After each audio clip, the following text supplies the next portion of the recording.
បុគ្គលិកអ្នកគឺបុគ្គលអនុសរន្តិអ្នកការរលឹករឿយសុគតោវាទាំងនៅអវាទរបស់ព្រះសកុតអ៊ីម៉ាំងនេះសុវិជេនអ្នកអេវៈភវិតាពាំងក៏បីជាអ្នកដែលគេបដៅងាយមែនពិតអ្នកទុបជេនអ្នកភវិតាពាំងមិនក៏បីជាអ្នកដែលគេប្រដៅលំបាកអបិច្ចម្យ៉ាងវិញទៀតបុគ្គលិកអ្នកគឺបុគ្គលសាសនស័ក្តិជារដ្ឋិតិកាមេអ្នកអ្នកមានប្រាថ្នាដើម្បីការតាំងនៅអស់កាលយូរនៃសាសនាសុវិជេនអ្នកអេវៈភវិតាពាំង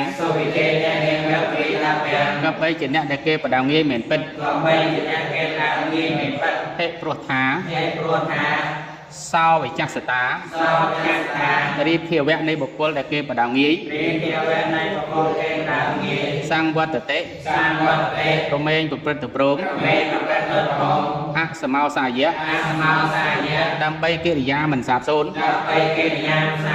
សាសនសាស្ត្រនៃសាសនាណាតោចំណែកឯតោវិចាសតារីភាវៈនៃបុគ្គលដែលគេប្រដៅលំបាកសង្វត្តតិរមែងប្រព្រឹត្តទៅព្រមសមោសាយៈដើម្បីសេចក្តីសាបសូន្យសាសនសាស្ត្រនៃសាសនា